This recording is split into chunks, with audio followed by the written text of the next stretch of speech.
por último, mas não menos importante, Daniel.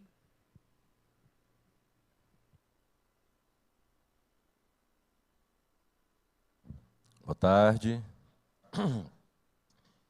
Eu sou Daniel, homem negro, cabelo grisalho até o ombro, vestindo um casaco cinza, uma camisa azul, uma calça caqui, meio pega marreca aqui, uma meia preta cobrindo a canela que está de fora. Agradecer muito o convite e a parceria que a Fundação tem oferecido para alguns trabalhos que nós estamos desenvolvendo, né? Saudar aí o nosso companheiro Cleiton, que é um companheiro de trincheira da luta política de outrora, né? Então ele tem essa condição e essa característica de não roer a corda. Nesse sentido, eu quero saudar todos os trabalhadores da Fundação Banco do Brasil, né, que deve olhar a quantidade de vezes que eu estou indo lá assim, e falar, rapaz, cara, não tem outra coisa para fazer da vida, não? E aí a gente chega lá e sempre eles me recebendo muito bem, companheira Flávia, mas em especial a minha contraparte de trabalho, minha companheira Mariana, né? Uma salva de palmas para minha companheira Mariana, por favor, gente. Que Mariana é uma pessoa que começamos a desenvolver os trabalhos, eu falei, rapaz, esse negócio é complicado. Aí, de repente, a gente trocou umas ideias assim, eu não entendi direito, falei, rapaz, ela desistiu. Quando é fé, Mariana volta, está colada em objetivos extremamente difíceis, se adaptando, aprendendo comigo, me ensinando tanta coisa. Um companheiro de muita fibra. Agradecer em nome do secretário Hollenbeck, que aqui esteve, que é da Secretaria de Economia Verde, e do meu chefe, seu Paulo Salles, que está ali sentado, a todos os colegas do Departamento de Cadeias Produtivas dos Biomas e Amazônia, né, que estão hoje no Ministério do Desenvolvimento, Indústria, Comércio e Serviços, desenvolvendo um trabalho muito bacana. Agradecer também aos companheiros Jorge e Ayrton, que são do Instituto Interelos, que têm ajudado bastante.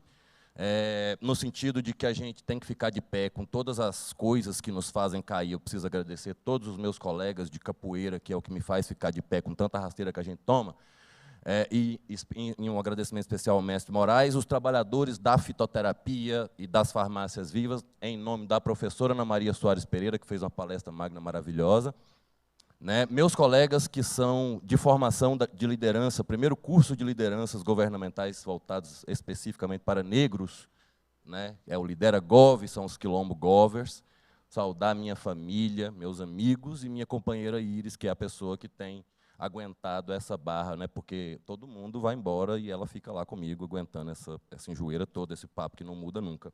Gente, é muito importante a gente pensar agora, falando do tema, né, do que a gente veio trazer, que é a Política Nacional de Tecnologias Sociais, no âmbito da Estratégia Nacional de Ciência e Tecnologia. É muito importante a gente entender assim, vamos montar uma política nacional? Vamos montar uma política nacional. É emblemático que essa política tenha entrado na pauta a partir de uma proposição do senador, na época senador Rodrigo Hollenberg, em 2011, tramitado, e a última tramitação que ocorreu em 2015, e de 2016 para frente a gente sabe a ladeira abaixo que vivemos, né? E 2011 nós tivemos já, inclusive, um grande problema, que é exatamente uma coisa que a gente demorou a perceber, que foi um contexto de conflito de informação, uma loucura que começou a se abater na cabeça das pessoas, por ferramentas que eram utilizadas de forma maliciosa. A gente demorou a entender isso e ainda não entendeu direito. Uma guerra de comunicação intensa. E isso foi tirando o tempo legislativo, dificultando a tramitação das coisas. É muito importante a gente entender isso, né? E aí a gente perdeu foco nos avanços e muitas vezes a gente está atrapalhando. De 2016 para frente, a gente tem trabalhado numa pauta que não é a nossa. A gente discute e rediscute uma pauta, muitas vezes é porque a gente também gosta de chacrinha, né? De ficar naquela conversa. Gente, a gente tem que avançar com objetivos muito claros de desenvolvimento de país. Nós temos um país para reconstruir, essa é a nossa missão, e reconstruir com coisas muito complicadas, né? E aí a gente tem que ter muita atenção com esses detalhes. Eu estou aqui com a última versão da lei e estou aqui com a portaria do Ministério da Ciência e Tecnologia, que fala sobre a Estratégia Nacional de Ciência e Tecnologia, dividida em 4 eixos. Gente, a gente tem que entender como é que os documentos são construídos, e eles são construídos por nós, enquanto burocratas. E nós vamos repetir todos os vícios do poder que nos educou para repetir. Entendeu? Então, quando a gente olha aqui, a gente vai ver que a estratégia ela tem 4 eixos. O primeiro eixo, que é para falar de orientar os debates de ciência e tecnologia, alinhamento institucional, sinergia, uma série de coisas. Aí, mas no eixo 1, a parte de biodiversidade está no eixo 1. No eixo 4, nós estamos falando de tecnologias sociais. É só para a gente ver como é que a gente pensa as políticas de forma fragmentada, como é que a gente trabalha as políticas de forma fragmentada. E isso vai gerando uma série de problemas de entendimento, de conflito, né, uma série de confusões que vão acontecendo, e aí nós vamos tendo a implementação da política como uma vitória, e ela não é. Então, se a gente vai pensar que implementar a política nacional de tecnologias sociais vai significar alguma vitória, pode ser o contrário. A gente tem que estar atento. A gente tem que estar atento como é que a coisa vai ser implementada. Eu trabalho há 18 anos numa política que faz 18 anos, que é a Política Nacional de Plantas Medicinais e Fitoterápicos, que tem um programa, que tem uma ação orçamentária, mas que, dentro do seu objetivo de movimentar cadeias produtivas e estimular o uso seguro e racional de plantas medicinais, atingiu o excelente número de 0,1% do mercado mundial. Vocês estão entendendo? Nós não estamos conseguindo consolidar.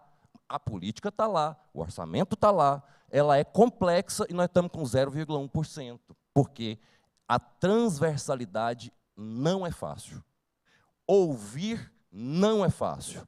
Construir junto não é fácil. Sensibilizar os atores políticos e da burocracia, pelo amor de Deus, aí é muito complicado. Aí nós vamos chegar aqui na outra parte aqui que eu trouxe, que é para a gente poder falar um pouco sobre alguns problemas estruturais. Linguagem. Nós vamos falar muito de tecnologia do poder, mas nós vamos chegar no meio do mato lá, a gente fica falando de epistemologia, um bocado de coisa, as pessoas nem confiam na gente, olham assim para a nossa cara e falam, vixe Maria, que povo é esse? Até porque, se a gente fala muito uma coisa enrolada, bonita, mas na hora da gente conectar isso com o resultado é parcial. O resultado não é total. E aí, quando o resultado é parcial, aquela população olha para a nossa cara assim e fala, poxa, ele chegou aqui e falou que pode ser que a gente até não tenha entendido que não ia chegar na gente, né? A gente acreditou que ia chegar aqui uma coisa, um desenvolvimento em bloco, mas não chegou. Então, o pessoal também começa a ficar menos receptivo à nossa atuação, e isso tem trazido um enfraquecimento das políticas libertadoras.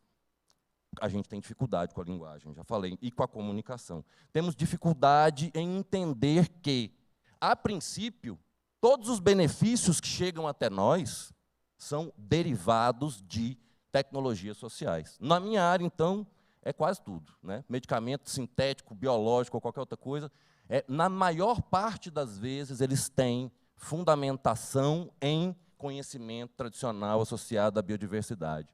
A gente tem muita dificuldade de reconhecer isso, né, da forma a gerar benefício e desenvolvimento.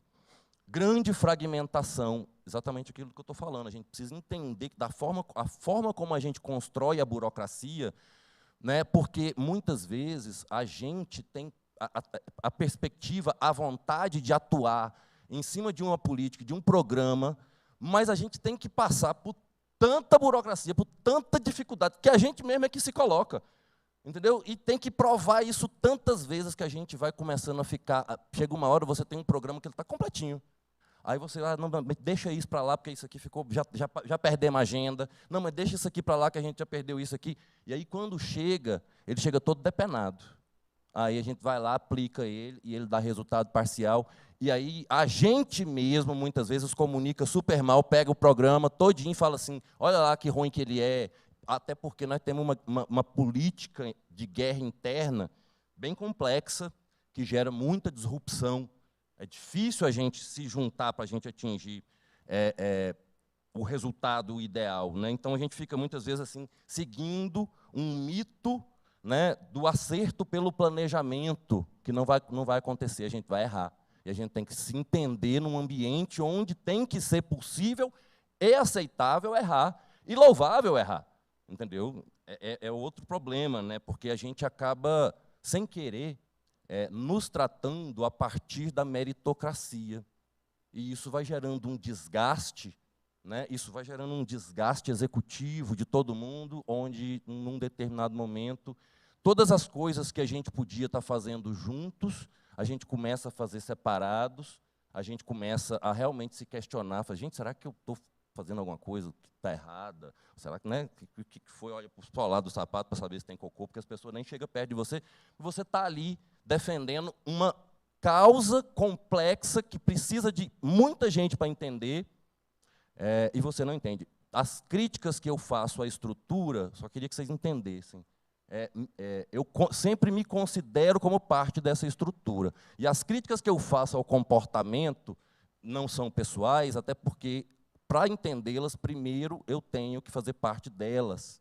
E eu acho que falta isso para que a gente possa respirar, entender o outro, chamar para o jogo e falar assim, vamos ganhar essa parada, né? Obrigado, gente.